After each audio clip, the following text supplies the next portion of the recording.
اردو غزل کی روایت میں ایسے شعراء کی تعداد بہت کم ہے جن کی شاعری کو ہر دور میں مقبولیت حاصل ہو۔ ناصر کاظمی کا شمار ایسے شاعروں میں ہوتا ہے جن کو ہر دور کے افراد نے پسند کیا ہے۔ یہ شاعر کی اپج ہے، اپج کہتے ہیں نرالی بات کو۔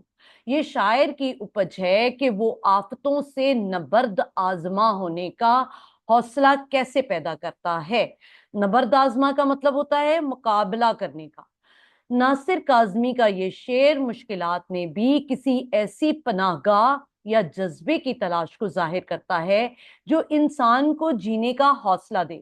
جب ہر طرف ہجرت اور تباہی کی آفتیں ہوں تو ایک نئے وطن کی تخلیق اور اس سے وابستہ خواب انسان کے لیے چین کی گڑی بن جاتے ہیں۔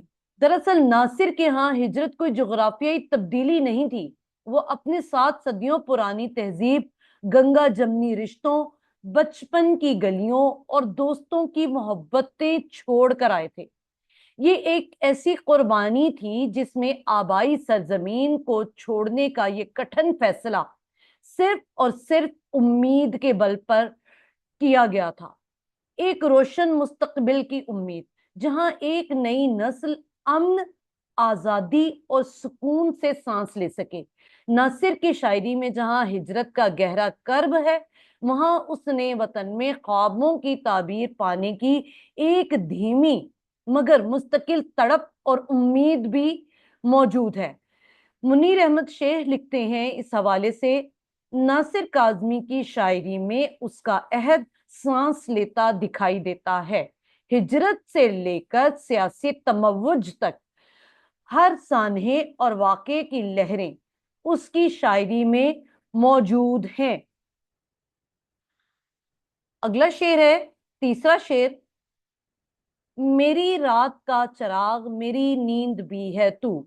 اس کا مفہوم لکھیں گے، تم میری رات کی روشنی اور نیند ہو۔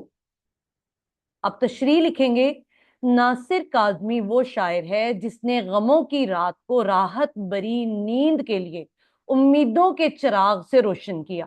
دراصل ہجرت کرنے والے ہر مہاجر نے پاکستان کو اپنے اور اپنے آبا کے خوابوں کی ایسی جنت کے طور پر دیکھا جو ان کی کشتی کا ساحل، ان کی کھیتی کا حاصل، مزدوروں کی محنت، مجبوروں کی طاقت، گیتوں کا سندر بن، ماہر گیروں کی جنت، جزیروں کی ٹھنڈی رات، اندھیری راتوں کا چاند، برساتوں کا جگنو، غربت کا سرمایہ اور ہمت کا پرچم ہوگا۔ میں نے یہ تمام الفاظ ناصر کی شاعری میں سے اخذ کیے ہیں جو انہوں نے اپنی شاعری میں ہجرت کا غم بیان کرنے کے لیے اور امید کے استعارے کے طور پر لکھے ہیں۔ اب ہم اس شعر کی مزید تشریح کریں گے۔ اس شعر میں رات، چراغ اور نیند کے استعارات کو داخلی کیفیات کے اظہار کے لیے خوبصورتی سے استعمال کیا گیا ہے۔ اردو غزل میں رات کو تاریکی، تنہائی، فراق یعنی جدائی، غم کی طوالت اور سکون و خاموشی کی علامت کے طور پر پیش کیا جاتا ہے۔ چراغ ایک انتہائی کثیر الجہت استعارہ ہے جو روشنی، امید، زندگی اور تڑپ جیسے گہرے معنی کی نمائندگی کرتا ہے۔ اسی طرح اردو غزل میں نیند بنیادی طور پر سکون، غفلت، راحت، فرار اور موت کا استعارہ ہے۔ مختلف شعراء نے اپنی مختلف کیفیات اور فلسفیانہ خیالات کے اظہار کے لیے کمال ہنرمندی سے ان استعارات کا استعمال کیا ہے۔ ناصر کے ہاں بھی ہمیں یہ استعارات نظر آتے ہیں، لیکن نئے تقاضوں کے ساتھ۔ انہوں نے رشتہ جوڑا تو ہے ان استعارات کا، لیکن نئی زندگی کو اپنایا ہے اور تہذیبی اقدار کا دامن تھام کر رکھا ہے جس نے انہیں غزل کا مقبول شاعر بنا دیا ہے۔ خود کہتے ہیں، ڈھونڈیں گے لوگ مجھ کو ہر محفل سہن میں، ہر دور کی غزل میں میرا نشاں ملے گا۔ یہ دعویٰ ایک ایسا شاعر ہی کر سکتا ہے جس نے غزل کو زندگی سے ہمکنار کیا اور اس دور میں غزل کا پرچم بلند کیا جب نظم کا پرچم ہر جگہ لہرا رہا تھا۔ ناصر کی غزل نے برِ صغیر پاک و ہند میں غزل کی روایت کی تجدید کی اور قیام پاکستان کے بعد شاعری کا ایک ایسا پودا لگایا جو ایک مضبوط تناور درخت اور غزل کا یہ ہرا بھرا درخت ماضی کی سرزمین میں جڑیں پیوست کر کے حال اور مستقبل میں اپنے بازوؤں کو لہراتے آنے والے وقت کو خوش آمدید کہہ رہا ہے۔ تو عزیز طلبہ، آپ دیکھ رہے ہیں کہ ہم ناصر کاظمی کی غزل کو مختلف پیرایوں میں سمجھنے کی کوشش کر رہے ہیں اور مختلف طرح سے اس کو بیان کر رہے ہیں۔ آپ کو جو اسلوب اس میں سے پسند آتا ہے، آپ نے اس اسلوب کو اپناتے ہوئے تشریح کو مزید منفرد اور جاندار بنانا ہے۔ چوتھا شعر ہے اس غزل کا، میں خزاں کی شام ہوں رت بہار کی ہے تو۔ غزل کا مفہوم لکھیں گے، میں خزاں کی شام کی طرح ہوں اور تم بہار کے موسم کی مانند ہو۔ تشریح لکھیں گے، شاعر کہتا ہے کہ میرا وجود خزاں کی اس مرجھائی ہوئی شام کی مانند ہے جو اداسی، تنہائی، تاریکی اور نا امیدی سے بھری ہوئی ہے۔ اس کے برعکس تو یعنی اے محبوب، تو بہار کے اس موسم کی طرح ہے جو اپنے ساتھ زندگی، خوبصورتی، تازگی، رنگینی اور خوشیاں لاتا ہے۔ یہاں شاعر اپنی ذات کو محرومی اور یاسیت کا نمونہ جبکہ محبوب کو رونق اور امید کا مرکز قرار دے رہا ہے۔ خزاں اور بہار دو متضاد موسم ہیں جن کے ذریعے شاعر یہ واضح کر رہا ہے کہ دونوں کی فطرت میں زمین اور آسمان کا فرق ہے۔ خزاں تنہائی اور اداسی کا استعارہ ہے اور بہار تازگی اور خوشی کا استعارہ ہے، لیکن پھر بھی زندگی کا ایک گہرا رشتہ ان میں نظر آتا ہے۔ ناصر کاظمی کی شاعری کا خاصہ ہے یعنی خصوصیت ہے کہ وہ دھیمے لہجے اور علامتی انداز میں اظہار محبت کرتے ہیں۔ اس شعر میں انہوں نے محبت کی اس کیفیت کو پیش کیا ہے جہاں انسان خود کو مٹا کر اپنے محبوب کو سب کچھ تسلیم کر لیتا ہے اور اپنی زندگی کے ہر مثبت پہلو کا صحرا اپنے محبوب کے سر سے جاتا ہے۔ اب یہ محبت کوئی گوشت پوست کا انسان بھی ہو سکتا ہے، اور اگر اس عام نقطۂ نظر سے اوپر اٹھ کر دیکھیں تو انسان کے وسیع تر مقاصد بھی ہو سکتے ہیں جو اس کی خزاں بھری زندگی کو بہار کی امید دلاتے رہتے ہیں۔ حوالے کا شعر ناصر کا ہی ہے، ہم ادا شناسے خزاں مزاج دانے بہار ہیں، ہم ادا شناسے خزاں مزاج دانے بہار ہیں، ہم جانتے ہیں موسموں کو بار ور کرنا۔ اگلا شعر ہم لکھیں گے، اس غزل کا پانچواں شعر ہے، دوستوں کے درمیان وجہ دوستی ہے وجہ دوستی ہے تو۔ مفہوم ہے، دوستوں کے درمیان دوستی کا سبب تم ہو۔ تشریح لکھیں گے، ناصر کاظمی کی شاعری کی سب سے بڑی خوبی ان کی سادگی ہے۔ وہ میر تقی میر کسی سادگی میں بڑی گہری بات کہہ دیتے ہیں۔ وہ انتہائی آسان الفاظ میں جذبات کی ایک پوری کائنات کو سمو دیتے ہیں۔ یہی وجہ ہے کہ میر کی طرح ناصر کاظمی کو بھی سہل ممتنع یعنی ایسا شعر جس کہ اس سے آسان شعر کہا ہی نہیں جا سکتا، سہل ممتنع کا شاعر کہا جاتا ہے۔ تشریح طلب شعر میں شاعر اپنے دوست سے مخاطب ہو کر کہہ رہا ہے، میرے دوست، اس زندگی میں جتنے بھی اچھے اور مخلص دوست آپس میں محبت اور خلوص کے ساتھ مل کر بیٹھتے ہیں، ان کی اس دوستی اور محبت کی اصل وجہ صرف اور صرف اے محبوب آپ کی ذات ہے۔ تمام دوستوں کے درمیان جو باہمی تعلق، خلوص اور الفت قائم ہے، اس کا مرکز اور بنیادی سبب آپ ہی ہیں۔ گویا آپ ہی کی محبت وہ محور ہے جس نے سب کو ایک دوسرے سے جوڑ رکھا ہے۔ تو کی ردیف نے اس شعر کی معنویت میں مزید اضافہ کر دیا ہے۔ تو ایک ایسا مشترکہ محبوب ہے جس کی اہمیت مرکزیت اور مقناطیسی شخصیت کا شاعر اقرار کر رہا ہے۔ آپ اسے جذبہ حب الوطنی کے طور پر بھی سمجھ سکتے ہیں کہ محبوب وطن نے تمام ہم وطنوں کو اتحاد و اتفاق کی لڑی میں پرویا ہوا ہے۔ یہ مشترکہ محبوب کوئی نسب العین یا کوئی ادارہ یا کوئی شہر بھی ہو سکتا ہے جس کے پلیٹ فارم نے سب کو جوڑ رکھا ہے۔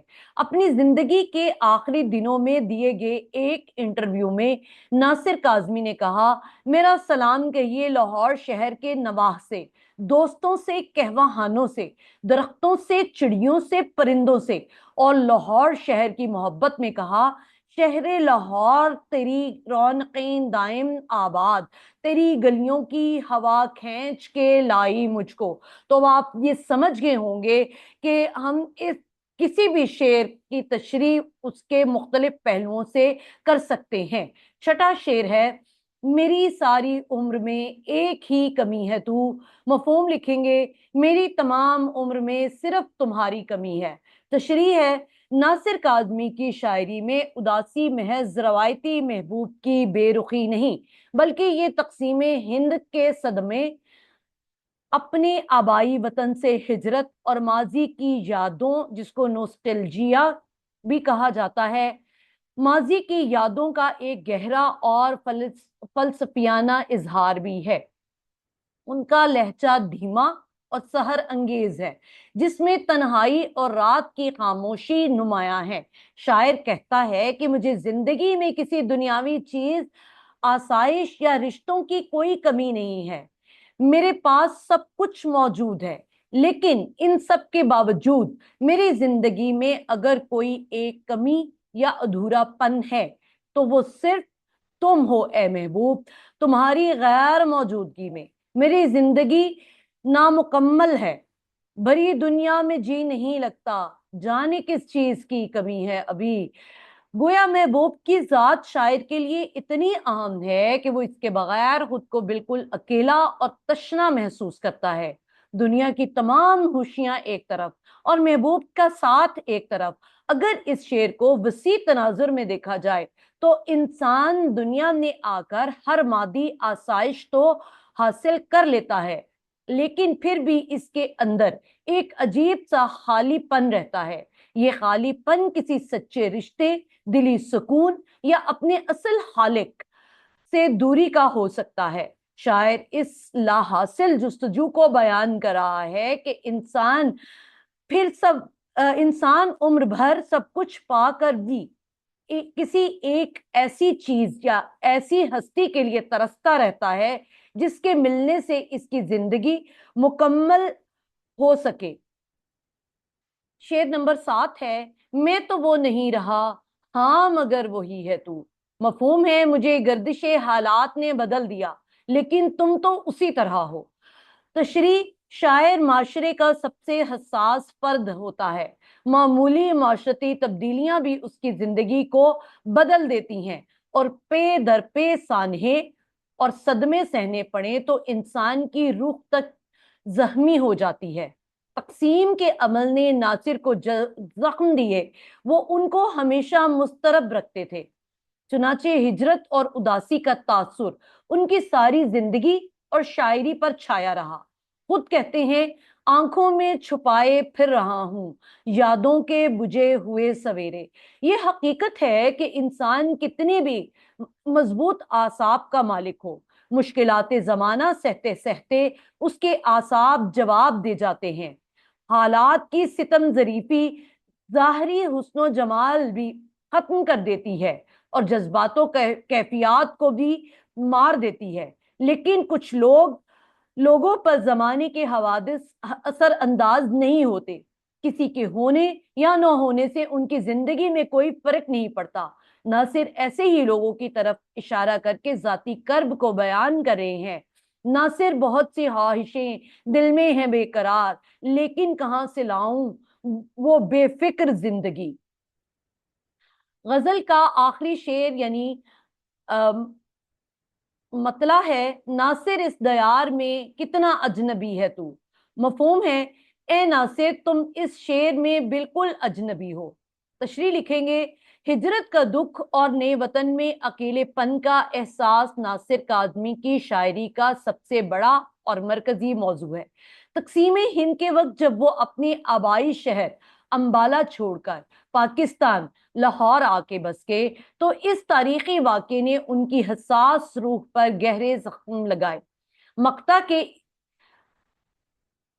اس مصرے میں ناصر اپنے آپ سے مخاطب ہو کر کہتے ہیں کہ اے ناصر، اس نئے دیار یعنی نئے وطن یا نئے شہر میں تو کتنا اکیلا اور اجنبی بن کر رہ گیا ہے۔